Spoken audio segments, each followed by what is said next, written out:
और एक साहित्यकार बहुत संवेदी होता है, संवेदनशील मसलों पर हमेशा सोचता है, मनन करता है, चिंतन करता है, लिखता है और लोगों को जागरूक करता है। जी तो आप किस तरह से अपनी भूमिका का निर्वहन कर रहे हैं?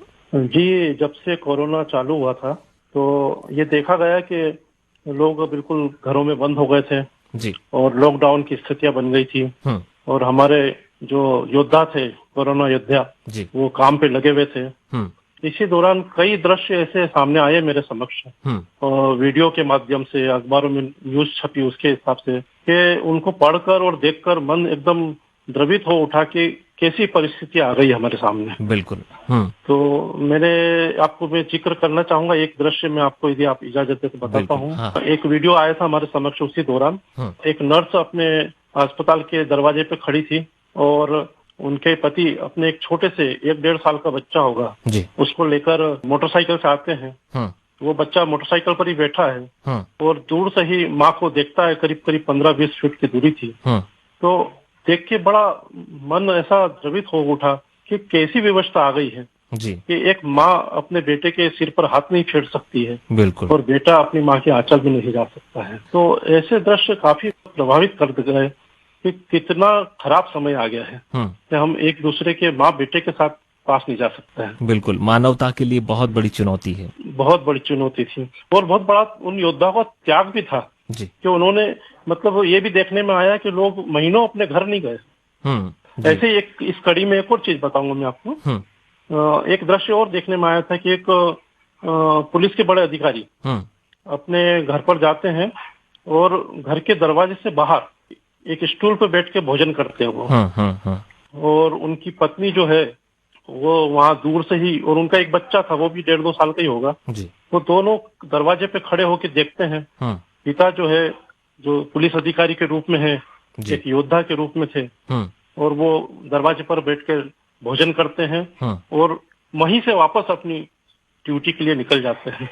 इस तरह की जो बातें हैं वो आपको हर क्षेत्र में मिल जाएगी, क्योंकि हमारे लाखों कोरोना योद्धा इस वक्त अपनी भूमिका का निर्वहन कर रहे हैं।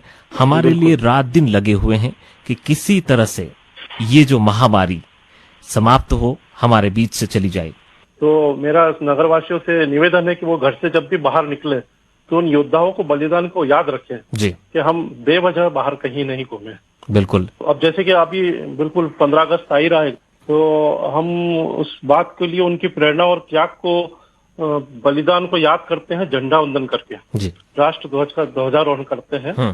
तो मैं लोगों से अपील करना चाहूंगा कि कुछ छोटी मोटी सी गलतियां होती है ध्वजारोहण के समय पर, तो हम जो है हमारे राष्ट्रीय ध्वज का पूरा पूरा सम्मान करें जी, है ना। तो कुछ बड़ी बड़ी अमूमन बातें हैं कि जो हमारा झंडा है वो मानक स्तर का हो।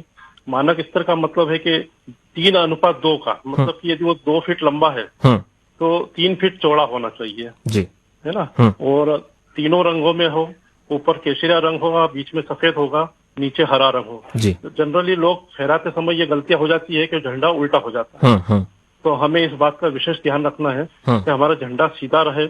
उसको जब चढ़ाए, अपन फहराए तो वो तेजी से ऊपर जाए वो, लेकिन जब शाम को सूर्यास्त के पहले उतारे तो उसको आराम से धीरे धीरे उतारे, सम्मान के साथ उतारे और फोल्ड करके रखे उसको जी। हमारा झंडा जो है मेला नहीं होना चाहिए, साफ सुथरा होना चाहिए। और एक और बड़ी बात है कि उसके अंदर जो बीच का चक्र है, मानक झंडा वही होता है जिसमें चक्र दोनों साइड में होना चाहिए झंडे के। चक्र सफेद पट्टी के बीच में होना चाहिए और 24 तिलिया उसमें बराबर होना चाहिए जी जी, जो कि हमारी विकास और मतलब की प्रगति का परिचायक है जी। तो इन बातों का ध्यान रखना चाहिए। कई बार लोग जो है अमानक झंडा फहरा देते हैं, तो वो फिर एक जो झंडे का अपमान होता है, जो इसके अंदर सजा का भी प्रोविजन किया हुआ है जी। तो हम ऐसी कोई अप्रिय घटना का सामना न करें और उन त्याग और बलिदान जो किया लोगों ने, हमारे स्वतंत्रता संग्राम सेनानियों ने, उनको याद करते हुए ससम्मान झंडे का जो रोहण करें और ससम्मान ही उसे वापस शाम को सूर्यास्त के पहले उतार लें जी जी। अंत में आप हमें क्या सुनाना चाहते हैं? आपकी कौन सी रचना आप प्रस्तुत करना चाहते हैं? जी जी जी, ये 2-3 महीने का जो कोरोना काल रहा उसमें कुछ समय मुझे घर पर भी रहना पड़ा। तो उस दौरान मेरी एक अखबार से चर्चा हुई और उन्होंने कहा कि आप कुछ ऐसा लिखें कि लोगों को प्रेरणा मिले और कुछ कोरोना में काम आए लोगों के लिए, पाठकों के लिए। तो मेरा एक चिंतन करके कॉलम शुरू हुआ एक अखबार में। अच्छा। जिसमें मैंने बहुत सारी बातें कोरोना को संदर्भ में लेते लिखी थी। जी जी। जैसे उसके शीर्षक बता दूं 4-5 में, आत्म अनुशासन, क्योंकि उसमें समय सेल्फ डिसिप्लिन की बहुत आवश्यकता थी जी, कि आपको कब बाहर निकलना, कब आना है। बिल्कुल, है ना। ऐसे ही क्रम में था आत्म विश्लेषण जी, आत्म संयम, आत्म संतुष्टि, आत्मनिर्भर, आत्मविश्वास जी, आत्म सम्मान, आत्म मुग्धता जी, आत्मज्ञान। इस तरीके से मेरी एक श्रृंखला अभी भी चल रही है जी जी, जो मैं कोरोना को नजर में रखते हुए लिख रहा हूँ जी, कि लोगों को उससे प्रेरणा मिले, कुछ शिक्षा मिले कि कैसे अपने आप को इस समय में, क्योंकि सरकार तो अपना काम कर ही रही है बिल्कुल, लेकिन आपकी ओर से आप क्या योगदान कर सकते हैं इस समय पर। बिल्कुल, इन चिंतन जो कॉलम के अंदर मैंने आलेखों में इन चीजों का समावेश करने की कोशिश की है। ठीक है।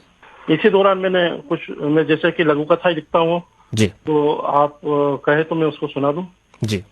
मेरी लघु कथा का शीर्षक है पुण्य की झोली।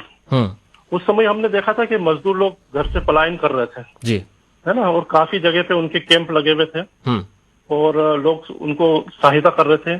यहाँ तक कि कई सरकारी महकमे के लोग भी कर रहे थे, एनजीओ भी कर रहे थे और व्यक्तिगत रूप से भी लोग जाके काम कर रहे थे वहाँ जी जी। तो एक ये लगभग सत्य घटना ही समझे जी, उसी पर आधारित मैंने ये लघु कथा लिखी है, पुण्य की झोली। सुनिएगा जी। टीवी एंकर सुमित अपने साथी वीडियोग्राफर के साथ बाईपास पर चल रहे सहायता केंद्रों की रिपोर्ट बना रहा था। टेंटों में राह चलते मजदूरों को कोई खाना खिला रहा था, कोई पानी पिला रहा था, तो कोई उन्हें दवाई दे रहा था। कुछ लोग उनके पैरों से बहते खून को रोकने के लिए पट्टियां बांध रहे थे। वहीं कुछ टेंट में मजदूरों को चप्पल पहना रहे थे। सुमित अपने साथी फोटोग्राफर के साथ ये दृश्य कैमरे में कैद करते हुए आगे बढ़ता हुआ एक जगह जाकर अचानक रुक गया। उसने देखा कि गांव के सरपंच साहब कुछ लोगों के साथ सेवा कार्य में लगे थे और सामग्री का वितरण कर रहे थे। अमित ने उनके पास जाकर पूछा कि मांगीलाल जी, आप तो कुछ दिनों पूर्व फसल के सही दाम के लिए अपने किसान साथियों के साथ आंदोलन कर रहे थे। आज उसी अनाज को यहाँ मुफ्त में बांट रहे हैं। तो सरपंच साहब बोलते हैं, देखो जी, वो मेरा कर्तव्य था कि किसानों की मेहनत का सही दाम दिलवाऊं और यह मेरा धर्म है।